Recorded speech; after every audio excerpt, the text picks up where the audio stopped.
first glance, he'd seem a deeply improbable person to call a political theorist.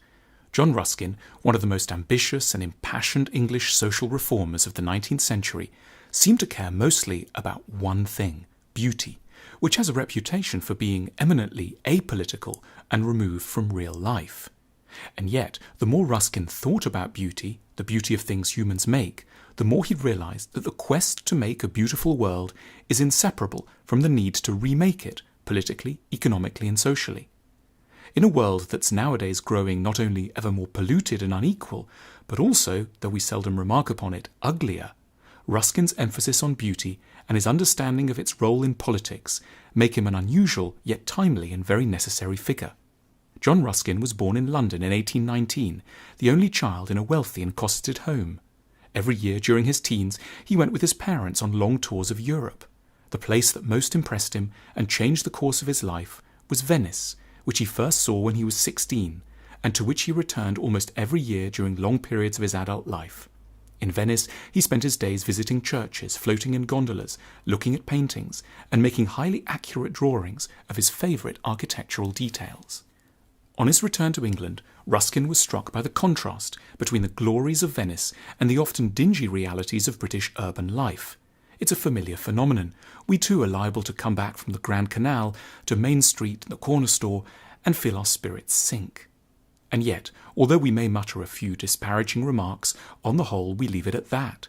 We tend to feel that the ugliness that surrounds us is some sort of inviolable phenomenon which we would be best to resign ourselves to.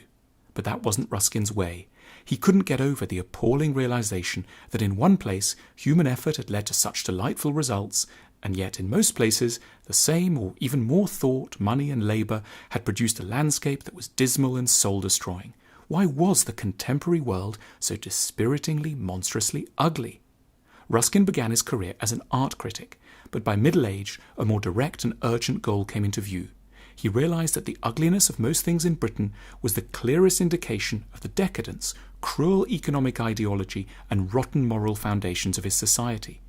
He devoted the remainder of his career to an urgent, vocal fight against the underlying principles of modern capitalism. He was always off to harangue some group of industrialists in Birmingham or Sheffield about their crooked value systems and the immense, heart-rending superiority of Venice to modern England. But he was also interested in practical action. When his father died, he was left an enormous fortune.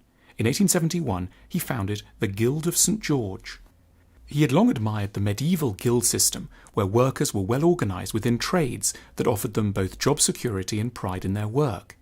So he set up workshops and a network of farms, creating sustainable, unadulterated foodstuffs. For a time, he was a leading maker of apple juice.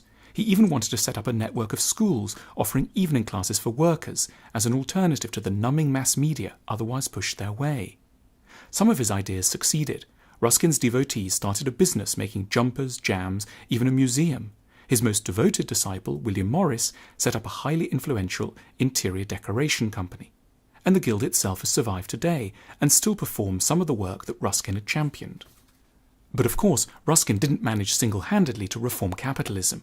It seems a general law that people who can think well aren't the most adept at organising change. They aren't good with the accounts, they get impatient with meetings, and so the world doesn't change as much as it should. However, Ruskin remains an inspiration to anyone who seeks not just to reflect on the world, but also to alter it towards beauty and wisdom. In the mid-1870s, while he was a professor at Oxford, Ruskin got increasingly bothered that his students went to parties and wrote essays, but never did anything very productive with their hands, which he believed had a detrimental effect on their characters.